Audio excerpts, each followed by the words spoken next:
agradezco de corazón, en nombre mío, de mi familia, de la delegación que me acompaña, por el nivel de afecto en el cual nos han recibido, por la maravillosa visita que nos han permitido hacer al Taj Mahal, y deseando que cada día más argentinos puedan venir a conocer este maravilloso pueblo con las cosas increíbles que uno puede conocer. Vamos en el túnel y negro. Sepan que vamos a tener seguramente semanas tranquilas.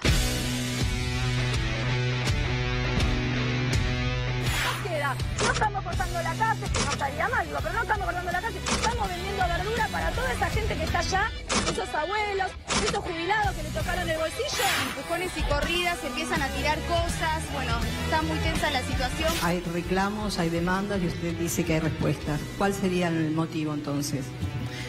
Bueno, para empezar, me parece que culturalmente en la Argentina necesitamos cambiar la manera de reclamar y que las manifestaciones o los cortes de calle no sean el vehículo para reclamar. Empieza a colocar, mira, ¿no? Sí. Uy, sí. Nahuel, le tiran los cajones, la verdura. Hay hambre, hay desocupación, hay gente en la calle. Lo que quieras, mujer. La industria que quieras, ahí vas a tener. Eso es lo que está pasando.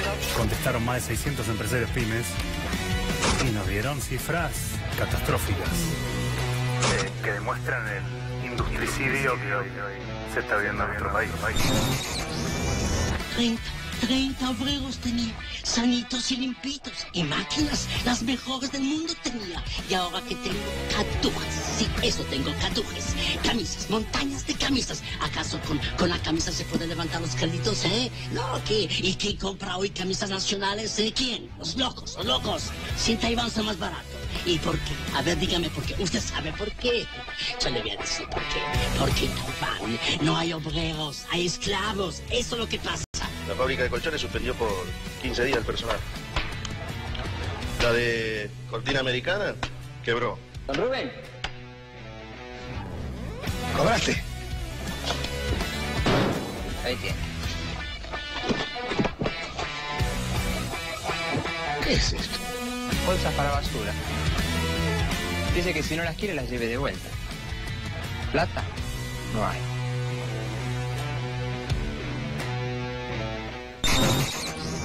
La Argentina tiene que crecer en base a un gobierno que diga la verdad. Les propongo pobreza cero en la Argentina.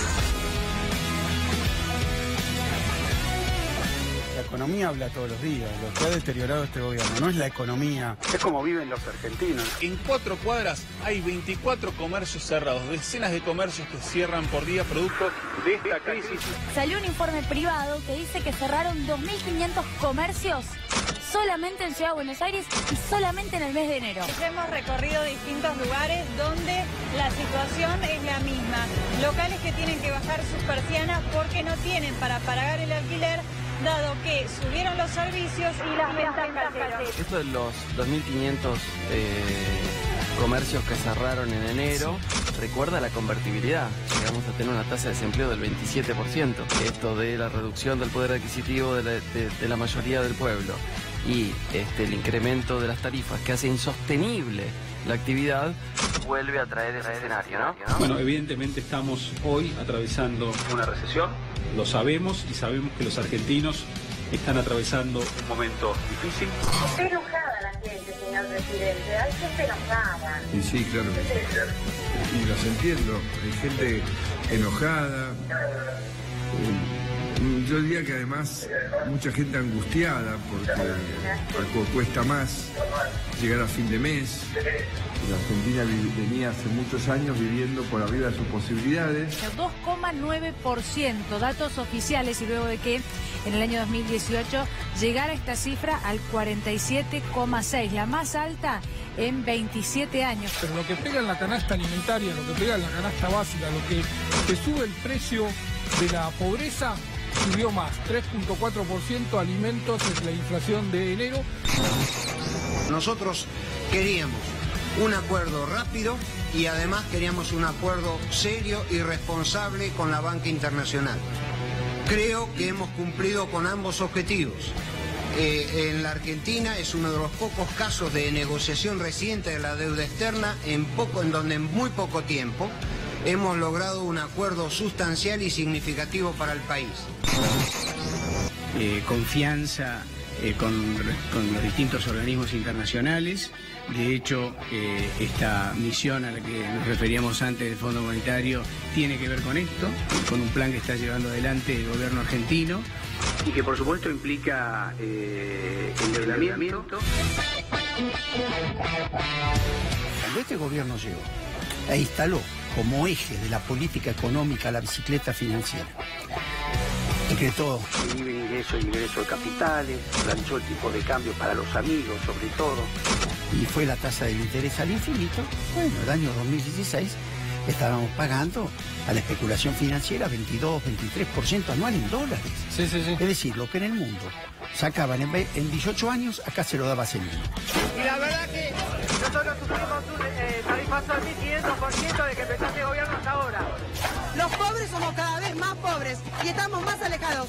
Él formó una grieta real ahora. Queremos seguir avanzando en los terrenos de la cooperación, en cultura, en educación, en salud, en turismo, una fuente de empleo futuro fenomenal.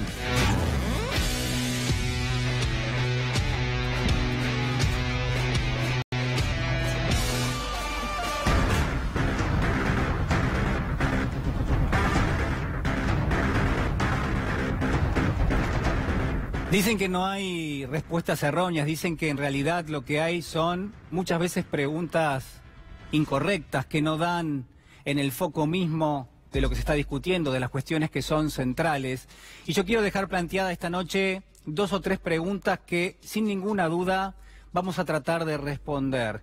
La principal, la que abre el programa, tiene que ver con la reacción del gobierno. ¿Por qué el gobierno no revisa lo que es su política económica? ¿Por qué el gobierno no acepta que los resultados en materia económica y en materia social han sido desastrosos, han sido paupérrimos y en definitiva no termina diciéndole a la sociedad que hay que cambiar de rumbo? ¿Por qué el gobierno va a insistir en los próximos meses con el rumbo que ha fijado y que es de una necedad realmente importante? Mire, hay muchísimos datos económicos y sociales que hablan de estos resultados que yo le marcaba recién, pero me voy a concentrar en 2 que son centrales y que han sido dados a conocer en las últimas horas. Uno de ellos tiene que ver con la inflación. ¿Por qué elijo la inflación? Porque es el principal objetivo que en principio el gobierno se ha fijado, por lo menos ya en los últimos meses, y porque está claro que con este 2,9% de inflación del mes de enero, con este 49%, un poco más también, de inflación para los últimos 12 meses, la política económica que ha instrumentado el Banco Central empieza a ser un rutilante fracaso. ¿Por qué le digo esto? Bueno, porque obviamente si el gobierno ha concentrado sus esfuerzos, ha puesto una tasa de interés que está destruyendo totalmente la actividad económica. Ustedes veían recién en el programa de Marcelo Slotoviazda el estado en el que se encuentra una parte de la industria. Bueno, uno se pregunta por qué a pesar de todas estas evidencias no hay una reacción por parte del poder político. Y por otro lado, el otro dato que elijo es precisamente este. Prácticamente 1 de cada 2 máquinas que tiene la industria hoy está parada. Vamos a estar hablando de este tema, pero sin ninguna duda también quiero plantearle esto. ¿Qué significa que una parte de la capacidad instalada que tienen las empresas esté ociosa? Significa que hay un empresario que está pensando, y acá no quiero hacer ningún tipo de apología, pero es la realidad, hable usted con algún empresario, que está pensando obviamente en cómo reduce lo que son sus costos enormes al tener una máquina parada y en definitiva que pone en peligro lo que son las fuentes de trabajo. Hay una pregunta que quiero hacerle y tiene que ver con esto. ¿Por qué el gobierno está buscando un déficit cero en un contexto donde está claro que hay otras prioridades, donde está claro que la pregunta debiera ir por el lado del crecimiento económico? Y quiero razonar con usted brevemente, 1 minuto nada más, sobre cuál es el enfoque que el gobierno no quiere que usted piense. Porque cuando el gobierno hace ya algunos meses propuso déficit cero, lo que propone en realidad es un recorte del gasto público, en definitiva. Y esto se traduce en una menor inversión pública, hay una menor inversión en la economía. Claramente esto lo que propone es que a futuro va a haber menor crecimiento económico. Si se deja de invertir, obviamente la economía empieza a achicarse. Si no hay inversión privada, directamente lo que tenemos es una contracción en términos económicos. Y precisamente esto fue lo que pasó. El gobierno redujo el gasto público, principalmente en las partidas que tienen que ver con la inversión, porque obviamente hay situaciones que son totalmente inelásticas, como se dice en economía, que no pueden reaccionar porque el Estado tiene que garantizar un gasto mínimo, sobre todo para los sectores más vulnerables de la sociedad, pero en cambio lo que ha decidido el gobierno es dejar de invertir directamente en la economía y lo que tenemos hoy es recesión con mayor inflación. Tenemos lo que se llama estanflación en materia económica. Le pregunto a usted, en todo caso, ¿cuál es el resultado de esto? ¿Cuál es el resultado de dejar de invertir en términos económicos? Bueno, es la reducción de la economía, pero piense conmigo, ¿qué pasa con el déficit? Si el gobierno buscaba un déficit cero, si se achica la economía, ese déficit es, en términos proporcionales, más grande, no más chico en función del tamaño de la economía. Y esto es precisamente lo que está pasando ahora. Vamos a tener un déficit que lejos va a estar de la promesa del gobierno del déficit cero, esto ni hablar con lo que va a ser el déficit financiero, pero sobre todas las cosas lo que queda claro es que si el gobierno buscaba una reducción de ese déficit, lo que tenía que hacer era tratar de expandir la economía, tratar de hacerla crecer en lugar de achicarlo. Ahora usted me va a decir, pero esto no lo saben los economistas del gobierno. Claro que lo saben, está en todos los libros de texto. Entonces, ¿qué busca el gobierno con esta política? Mire, se lo respondo de esta manera. Lo que busca el gobierno es reducir el poder de los salarios, licuar los salarios en la Argentina. Esto es lo que está pasando y claramente es una situación sumamente injusta para todos los argentinos. Sígame porque ya lo tenemos con nosotros. Está el señor Sergio Palazzo. Es larga la caminata desde allá. ¿Cómo está? ¿Cómo te va? ¿Qué tal, profesor? ¿Cómo le va? Muy bien. Bueno, yo trataba de ampliar un poquito el debate, ¿no? A veces da la sensación de que hay situaciones que son totalmente injustas. Claramente la economía hoy es, lejos de ser inclusiva, deja a muchos argentinos afuera. Y la pregunta es, ¿por qué el gobierno no plantea que hay que crecer, ¿no? ¿Por qué el gobierno de alguna manera no dice, miren, la realidad es que tendríamos que expandir la economía y que las políticas que estamos aplicando no están funcionando? Yo creo que hay por parte del gobierno una necedad manifiesta, además de una incapacidad manifiesta de gestión. A partir de la incapacidad, uno puede hacer valoraciones equivocadas de cuál es el rumbo que tiene que tomar. Si uno toma como referencia un tema como lo expresaba el presidente cuando decía que la inflación es la demostración de tu incapacidad para gobernar, y hace un análisis de los últimos 3 años del gobierno anterior, después de 12 años y desde un desgaste político importante, esa inflación fue de un 117% sumado a los 3 años, y toma los 3 primeros años de este gobierno, que es 160% la inflación, quiere decir que en sus 3 mejores años, que es el inicio de un mandato, contra los 3 peores de otro gobierno, la inflación fue superior en un 43%, siendo que el comentario del señor presidente era que la inflación es el síntoma de tu incapacidad para gobernar.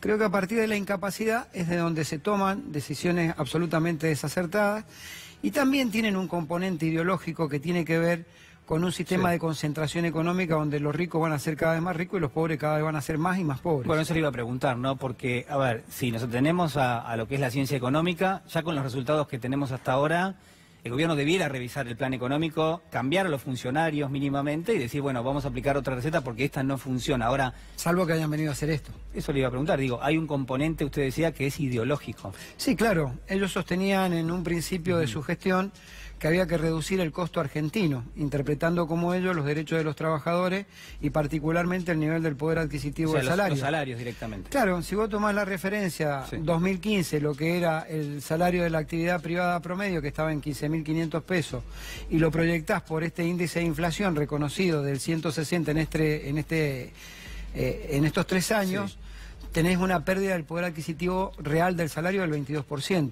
Si tomás como referencia el salario mínimo, no el salario promedio de la actividad privada, tenés una caída del 24% del poder adquisitivo del salario, y si tomás las jubilaciones a partir de la nefasta reforma previsional que se sancionó en el Congreso, es un 18,5% la caída.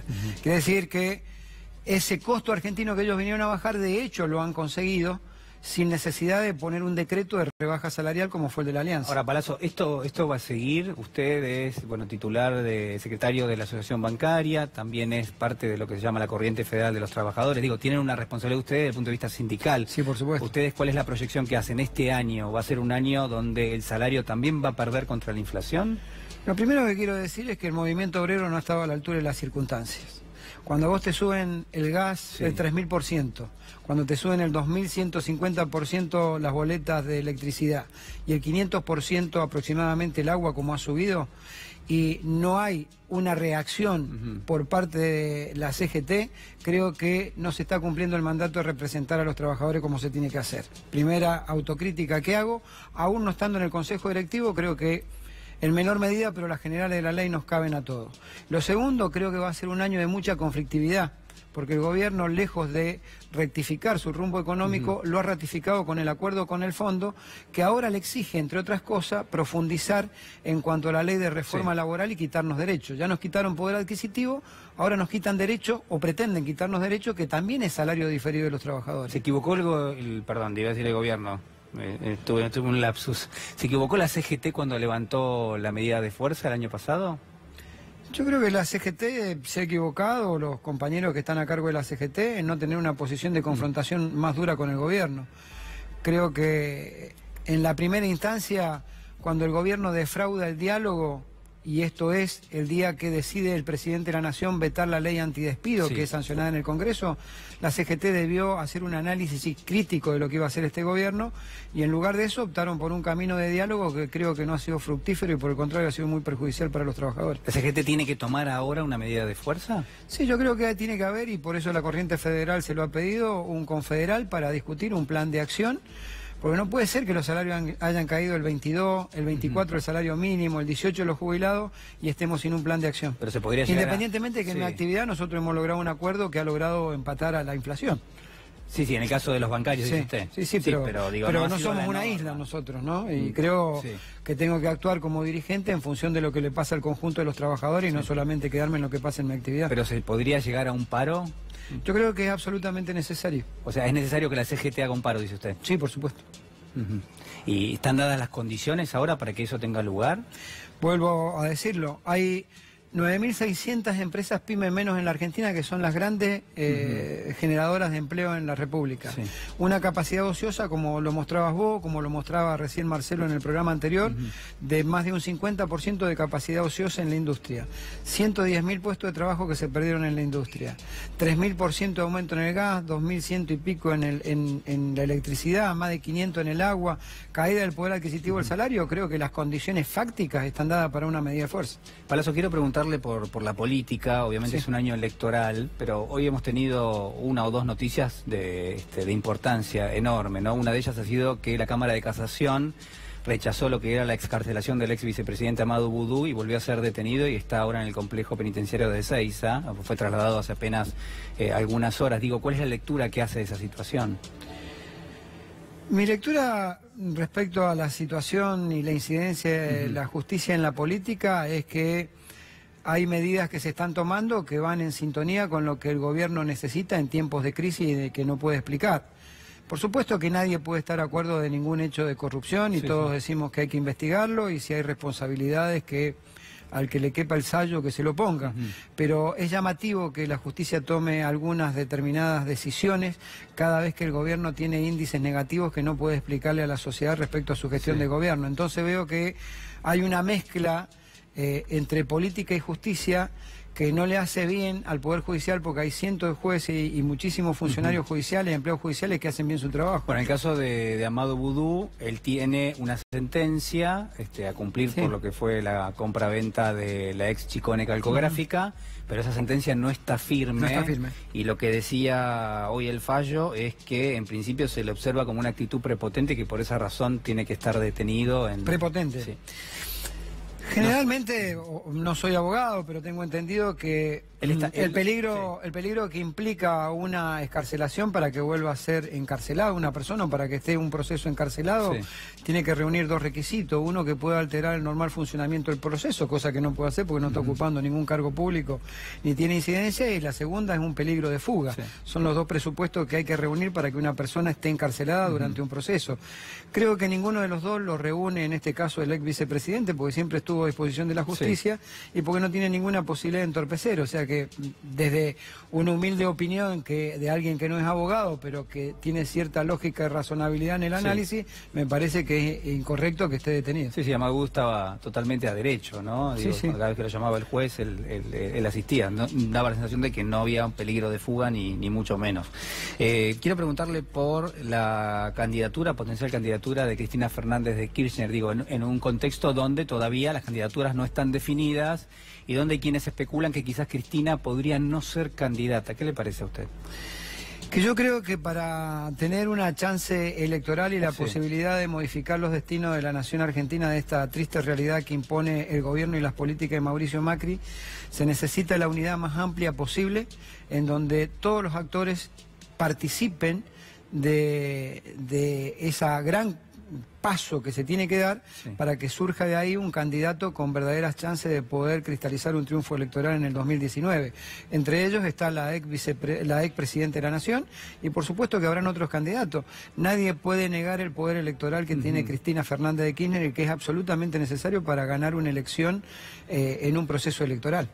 Creo que tiene que ser una de las actores y protagonistas importantes dentro de ese gran acuerdo de la oposición para tener un triunfo electoral en el 2019. ¿Usted imagina unas PASO donde también estarían referentes como Sergio Massa, por ejemplo? Ojalá se dé, o el gobernador Labaña, todos los que se andan ahí candidateando. Me parece que tendría que sería estar todos sano en una misma PASO. Sí, opino eso, que tendría que haber una gran PASO donde aquellos que tenemos una mirada crítica del gobierno y que queremos un modelo de país distinto, tengamos la opción entre los opositores de elegir a uno y a partir de ahí poder tener alguna chance electoral. Pero no solo eso, yo creo que la oposición tiene que ir un poquito más allá simplemente de las candidaturas y de lo que es la próxima elección.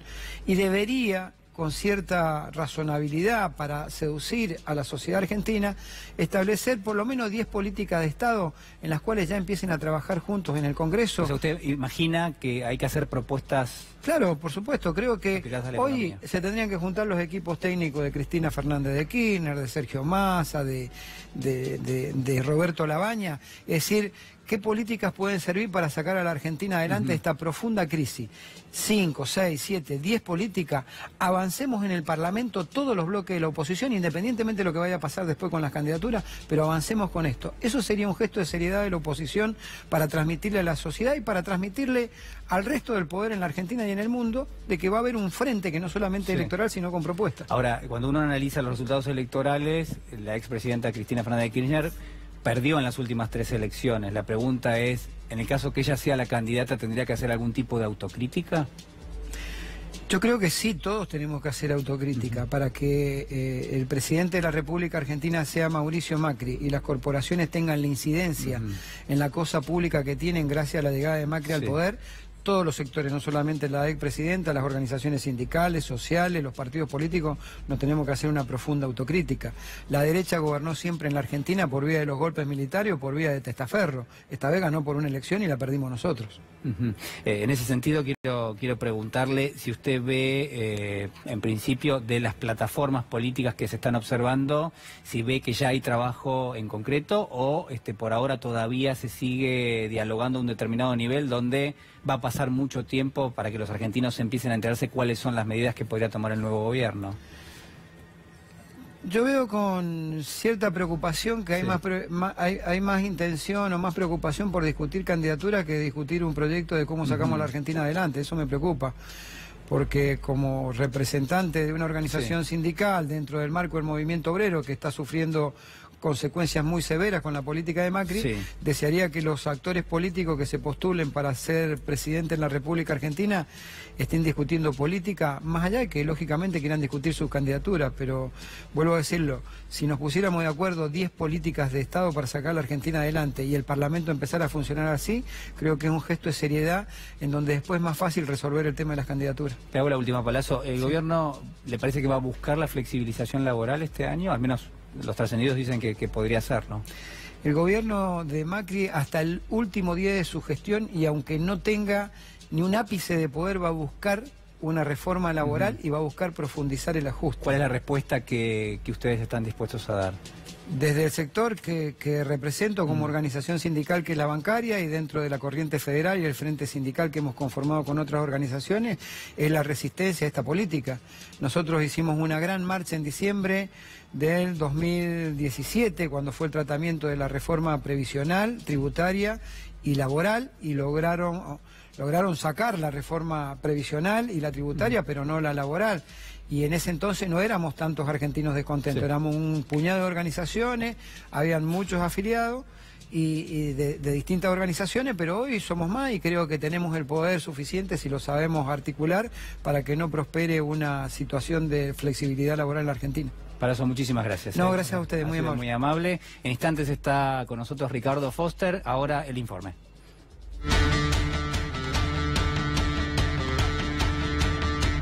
El factor más desestabilizador de la economía argentina se llama Mauricio Macri, por sus grandes contradicciones. El Estado o el gobierno permitió una cesión muy irregular de 6 parques eólicos que tenía una empresa española a empresas creadas por la familia del presidente.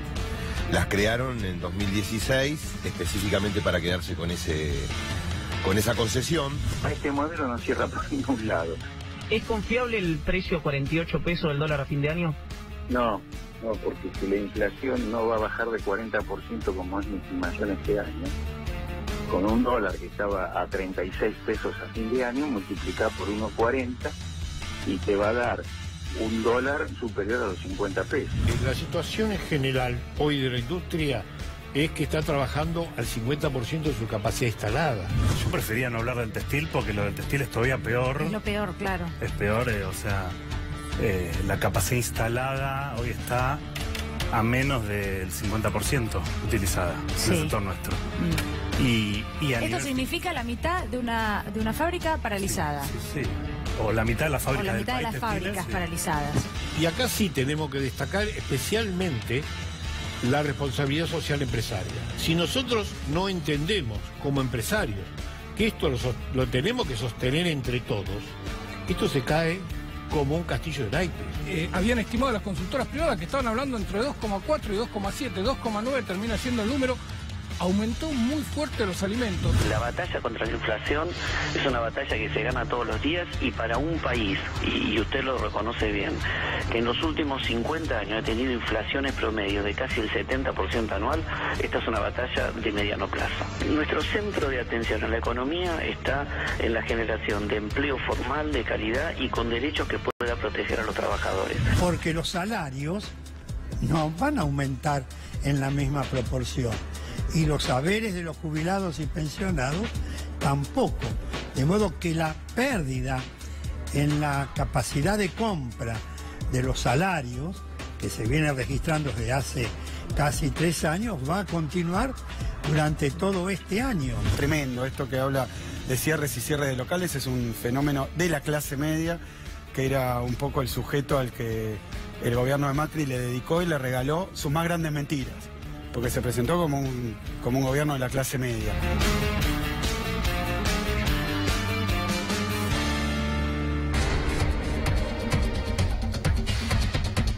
Bueno, está con nosotros Ricardo Foster, filósofo, docente, escritor. ¿Cómo está? Bien, noches. Por suerte, buenas noches. Bueno, muchísimas gracias por venir. Placer. Recién ahí Axel Kicillof, el ex ministro de Economía, actual diputado, decía que en gran medida hubo una especie de mentira al electorado por parte del presidente Macri. Sí, a ver, si uno piensa en el tipo de propuesta que hizo en el periodo justo inmediato a las elecciones, todo lo que hizo después no fue dicho en ese contexto.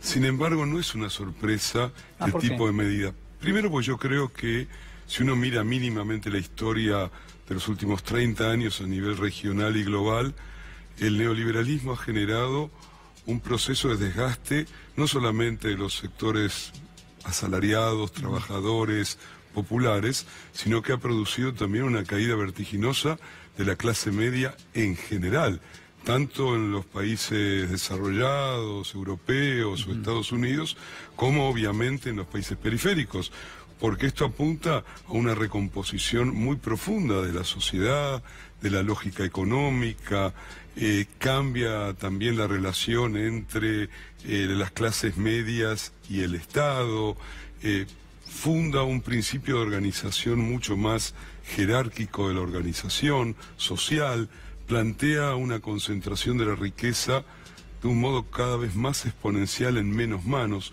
nunca como ahora en la historia, no solo ya del capitalismo, sino de la humanidad, tan pocos tuvieron tanto. Creo que las últimas estadísticas hablan de algo así como 23, 24 individuos que tienen el equivalente a 3.400 millones de habitantes del planeta. Esto es algo inaudito, insólito, y sin embargo es el proceso logrado en 30 años por las políticas de la financiarización, de la destrucción del trabajo, porque vamos también hacia un proceso de destrucción del trabajo. La famosa robotización, que en la primera generación atacaba centralmente a la mano de obra fabril, hoy está también poniendo en riesgo el trabajo especializado de las clases medias, trabajos profesionales, docentes, trabajos que normalmente necesitan formación y que hoy van siendo reemplazados por las máquinas. Por eso hay también un golpe directo al corazón de la clase media. Ahora, cuando uno analiza la política del presidente Macri, indudablemente uno de los saldos que va a dejar va a ser un país, una economía sumamente endeudada, ¿no? Prácticamente ya estamos en el 98% del Producto Bruto en términos del stock de deuda pública. Sí. Digo, ¿qué rol juega la deuda para las políticas que usted está mencionando? A ver, los que analizan con mayor profundidad el modelo que se ha implementado en las últimas décadas señala que hay dos componentes casi que son del orden de lo psicológico. Por un lado, el llamado al consumo, al goce, un llamado maníaco. Se le pide a los ciudadanos que gasten todo lo que tienen y que se endeuden en función del país de jauja del consumo y del shopping center. Y por otro lado, casi inmediatamente después, viene la culpa. El ciudadano tiene que hacerse cargo que vivió por encima de sus posibilidades, que es imposible pagar esa deuda. Viene la culpa frente a haber estado por encima de las expectativas, la culpa por no haber cumplido con lo que se esperaba de mí, que a su vez se liga a otra idea, que yo soy el administrador de mi capital humano. Si me va bien, es gracias a mi capacidad, a mi inteligencia, a mi mérito, y si me va mal, soy también responsable de que me haya ido mal. Entonces hay una precarización de la vida social e individual gigantesca. Y por otro lado, también estos son índices de época, nunca como en este periodo se dio una conjunción de deuda pública y de deuda privada como la actual. Todas las sociedades, tanto en términos públicos como en términos privados, están endeudados de una manera, no solo la Argentina, cada francés o incluso cada escandinavo debe 2 o 3 veces su salario. La protesta de los chalecos amarillos en Francia, que es la protesta de la clase media de provincia, profesionales, pequeños comerciantes, empleados públicos, jubilados, es la protesta de un sector de la sociedad que ve cómo sus derechos están siendo destruidos, cómo se precariza su vida, cómo aquello que era más o menos razonable ya no existe, ni el acceso a la salud, ni el acceso a la educación, porque también se ha dado un fenómeno de privatización de casi todas las cosas. En los 40 había un economista extraordinario que se llamó Karl Polanyi.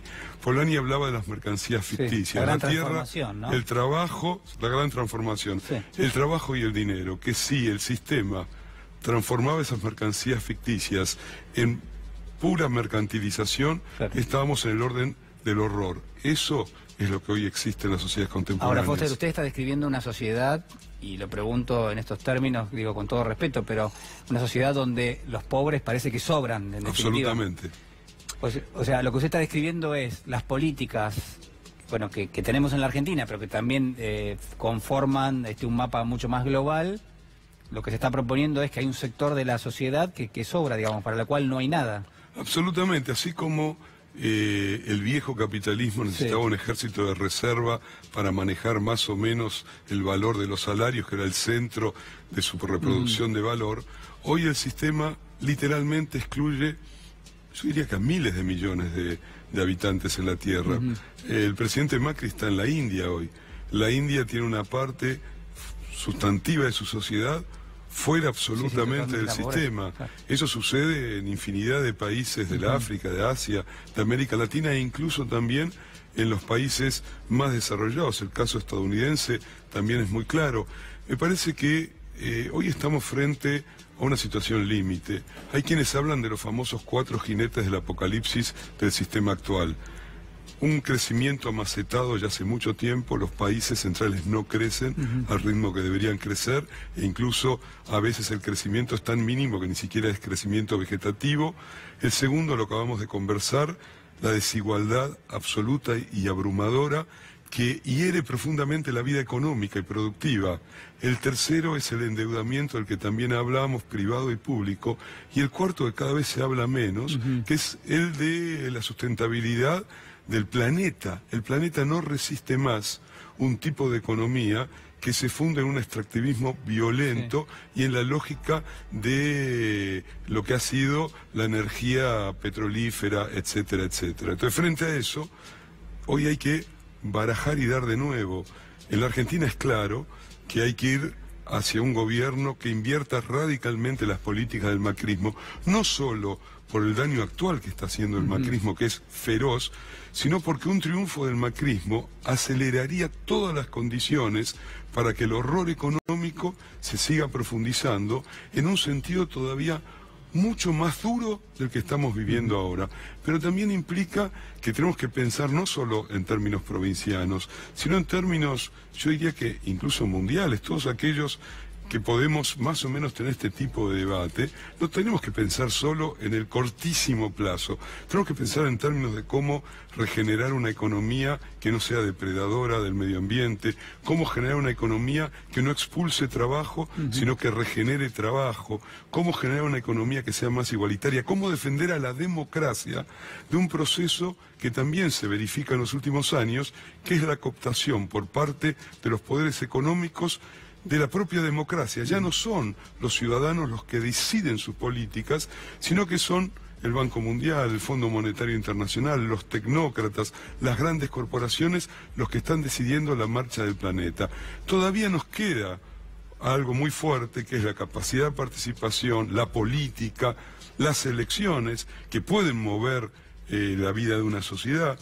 En este año se juegan cosas decisivas en la Argentina. Me parece que hay que efectivamente poner todas las cartas sobre ¿Va a haber una especie de voto ético? El otro día lo teníamos en nuestro programa Jorge Alemán y él decía, bueno, yo imagino una situación donde la ética está sobre la mesa y en todo caso parte de la oposición política también tendría que ver eso. Sí, a ver, es una combinación, ¿no? Porque el voto ético requiere también de una idea de sociedad. ¿Qué sociedad se corresponde a un voto ético? Una sociedad donde se distribuya mejor la renta, donde se proteja a los más débiles, donde no se quiten derechos, sino que se amplíen derechos, donde se impida que un pequeño grupo minúsculo, sea no solamente dueño de las decisiones que competen a la vida de más de 40 millones de personas, sino que esas decisiones todas absolutamente sean en beneficio de los intereses de ese pequeño grupo. Entonces sí, yo estoy convencido que una masa muy amplia, amplísima de la ciudadanía argentina le va a decir no a estos años de destrucción, de saqueo, también de impunidad en términos de haber puesto la justicia al servicio del poder de turno. Eso le quería preguntar, ¿cuál es la visión que tiene de la justicia? Horrible, horrible. Me parece que el ciudadano está indefenso, el poder judicial es un poder que se ha autonomizado de todos los controles que son indispensables en una sociedad democrática. Hay dos poderes que son muy, valga la redundancia, muy poderosos: el judicial y el mediático, que a su vez son deudores de un poder todavía mucho más poderoso, que es el de los grandes grupos económicos, el capital financiero y aquellos que a nivel global deciden las grandes políticas. Sin embargo, yo no soy de los que creen que los poderes son tan poderosos que no se puede hacer nada, porque hay un peligro. En los años 90 circulaba en todos los ambientes, tanto obviamente los más interesados, pero también entre los progresistas, las izquierdas: la situación es inexorable, no hay nada que hacer, no hay alternativas, la globalización ha llegado para quedarse. No muchos años después, la globalización está en crisis, el neoliberalismo tiene una crisis simbólico, cultural, política inmensa en todo el planeta, y creo que es posible y necesario apostar a la construcción de políticas emancipatorias, de ampliación democrática, que inventen, hay que inventar. No se trata solo de mirar el pasado, hay que inventar también, hay que construir en función de las demandas actuales, que son propias de esta época, con desafíos que tienen nuevas y viejas características también, ¿no? Ricardo Foster, muchísimas gracias por estar con nosotros. Placer. Ha sido muy amable. Ustedes saben que en las últimas horas ha sido noticia, por lo menos es un rumor ya, que en la Casa Rosada cayó muy mal un informe económico del economista Carlos Melconian. Ahí lo tienen en pantalla. Y vamos a compartir algunos fragmentos y una entrevista que dio Melconian en una de las radios aquí en la ciudad de Buenos Aires. Lo escuchamos. El plan Picapiedra, que alguna vez lo hemos mencionado, es un plan que para la emergencia, con riesgo de espiralización y default, vino y cortó la emisión de moneda. Es un plan muy básico, muy bruto, muy tosco, así lo hemos definido. Pues eso fue una suerte de plan de Pedro y Pablo, muy básico. Mirá cómo se corta esto se corta: no emitas más, no tengas más déficit fiscal y deja flotar al tipo de cambio. Y en esa circunstancia y a esa altura nadie preguntó cómo se hace y se puso en marcha. Ahora, desde el minuto cero tuvo un objetivo, que es la estabilidad financiera. Nunca fue diseñado para esperar otra cosa. El oficialismo no quiere poner a la economía en el centro del debate. Creo que se refiere a la idea de resultados. O sea, está claro que la economía no es un activo. Bueno, ahí estaba Carlos Melconian, economista, ex titular del Banco Nación. Lo tenemos con nosotros a Santiago Fraschina, es economista, es docente, es director de la carrera de Economía de la Universidad Nacional de Avellaneda. Santiago, ¿cómo estás? ¿Cómo estás, Julián? Un placer estar acá. Bueno, igualmente tenerte con nosotros. Quiero preguntarte por lo que veíamos recién, el plan Picapiedra. Bueno, a ver, suena raro esto y lo quiero compartir con vos, que un ex funcionario del gobierno sea crítico con el gobierno, aplicando un plan que uno diría se parece bastante a algo que proponía este economista hace ya algunos meses, ¿no? Sí, estoy totalmente de acuerdo. Sí. No solo Melconian, sino muchos economistas hoy muy televisivos que antes de este gobierno, en el 2015, decían que había que hacer exactamente lo que está haciendo el gobierno de Macri, más o menos, algunos pedían otras cosas, pero la filosofía que pedía Melconian y estos economistas era esto. Lo que pasa que fue un fracaso rotundo en tan corto plazo, que obviamente yo me imagino a esos economistas tratando de despegar de los resultados de este modelo económico, y Melconian va por ese camino. Obviamente nosotros compartíamos la diferencia, que nosotros lo que decíamos es que si se hacía eso íbamos a terminar así. Ellos decían que si se hacía esto se iba a terminar siendo Australia. Sí. Bueno, la realidad demostró que no somos Australia, estamos muy lejos de ser Australia con este modelo económico, y se está cumpliendo muchas de las cosas que nosotros decíamos. El gobierno, en parte comparto lo que decía Melconian, el gobierno entregó la economía real, ya sabe que no puede hacer nada para mejorar la economía real. No está la discusión del crecimiento económico, no, que yo planteaba. Nada, ni crecimiento, ni industrialización, ni generar puestos de trabajo. Eso ya lo entregó, y lo único que aspira es tener una estabilidad financiera del tipo de cambio para no tener una mega devaluación como el año pasado, porque eso sí ya sería catastrófico. teniendo los resultados económicos que ya tiene, agregarle una mega devaluación en un año electoral sería muy traumático para el gobierno. Ahora, en términos de industrialización, de generación, estamos en una profundización del proceso de desindustrialización, sobre todo las pymes, pero vos agarrás los balances de las grandes empresas, dan todos negativos, sobre todo los financieros, porque las grandes empresas estaban endeudadas en dólares y con la devaluación ya no lo pueden pagar, o estaban endeudadas en pesos y con esta tasa de interés también se le hace impagable, con lo cual hoy no solo es un problema de las pymes, sino también de las grandes empresas que este modelo económico se le hace inviable.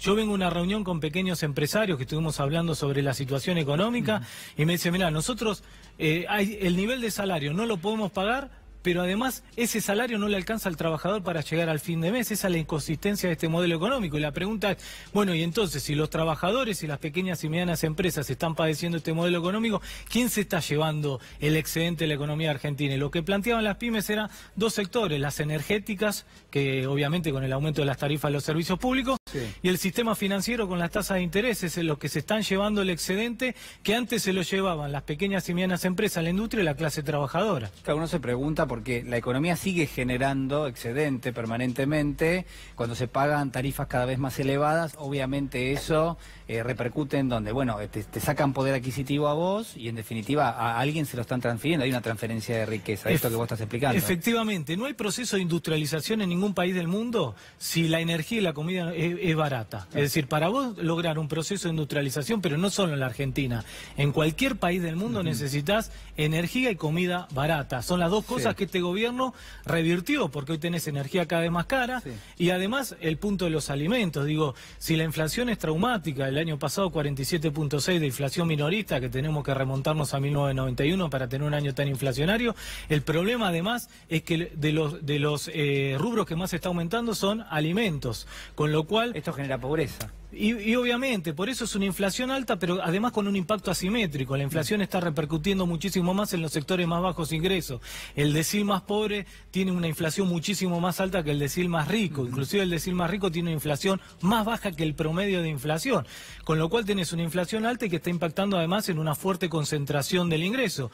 Y los bienes y servicios que más se están subiendo son los que en economía llamamos los bienes y servicios inelásticos, que aunque suban los precios la gente no los puede dejar de consumir masivamente y de tener servicios públicos, alimento y medicamento, que es otro de los rubros que está aumentando muy fuertemente. La canasta básica, los medicamentos y directamente los servicios, que obviamente hay que pagarlos. Por eso la canasta básica y la canasta alimentaria sube más que la inflación general y eso obviamente te repercute en un fuerte crecimiento de la pobreza y un fuerte crecimiento de la indigencia. Ahora, como vos decías, tenés medio capacidad instalada que no se está utilizando, pero además tenés un crecimiento de la desocupación permanente en este modelo económico.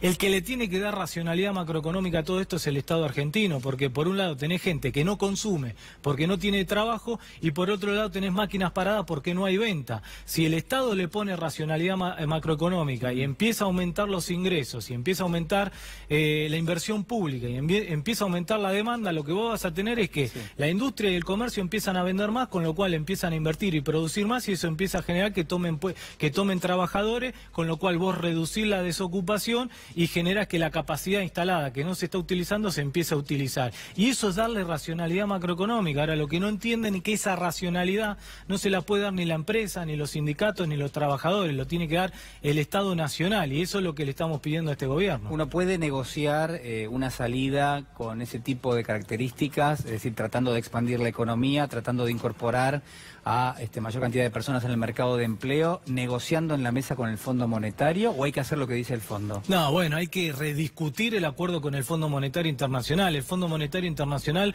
es lobista del sistema financiero. El Fondo Monetario Internacional lo único que le interesa es que el Estado argentino le pague la deuda a los bancos. Bueno, ahora hay que rediscutir porque inclusive con su propio modelo económico ni siquiera le vamos a poder pagar la deuda a los bancos, porque como bien vos decías, ellos te piden un déficit fiscal primario cero, con lo cual implica un ajuste. El presupuesto hecho por el Fondo Monetario Internacional implica un ajuste de 300 a 500 mil millones de pesos que se aprobó el año pasado. Ahora vos ajustás, generás más recesión, generás menos crecimiento, por lo tanto generás menos recaudación, con lo cual ¿qué te va a decir el fondo? No llegás al déficit primario cero, volvé a ajustar. Entonces entras en un círculo vicioso de caída de la inversión pública, de caída de la actividad económica, de caída de la recaudación, más ajuste fiscal. Eso fue el plan de ajuste estructural que el FMI FMI le impuso a América Latina en la década del 80 y que terminamos en lo que se llamó la década perdida porque no hubo crecimiento, y además la Argentina terminó defolteando su deuda en 1988 porque se hizo una deuda impagable. Obviamente el gran problema que va a dejar a la economía argentina el gobierno de Macri tiene que ver con el endeudamiento externo. El próximo mandato, en los 4 años de gobierno, gobierne quien gobierne, va a tener que pagar 150.000 millones de dólares de deuda. Con un problema, los bancos ya casi ni te prestan, ya de enero del año pasado que no te prestaban, y el Fondo Monetario Internacional te bajó casi toda la plata el año pasado y este año, con lo cual a partir del año que viene lo único que vas a tener que hacer con el FMI es pagarle. La pregunta es, ¿de dónde vamos a sacar esos 150.000 millones de dólares para pagar la deuda? Sí. Bueno, hay que sentarse con el Fondo Monetario Internacional a rediscutir el acuerdo, porque este acuerdo es inviable ni siquiera para los objetivos del Fondo Monetario Internacional, que lo único que quiere es que paguemos nuestra deuda pública. Santiago Farchina, muchísimas gracias por estar con nosotros. Gracias a vos, Julián. Muy amable. Hacemos una pequeña pausa y ya regresamos.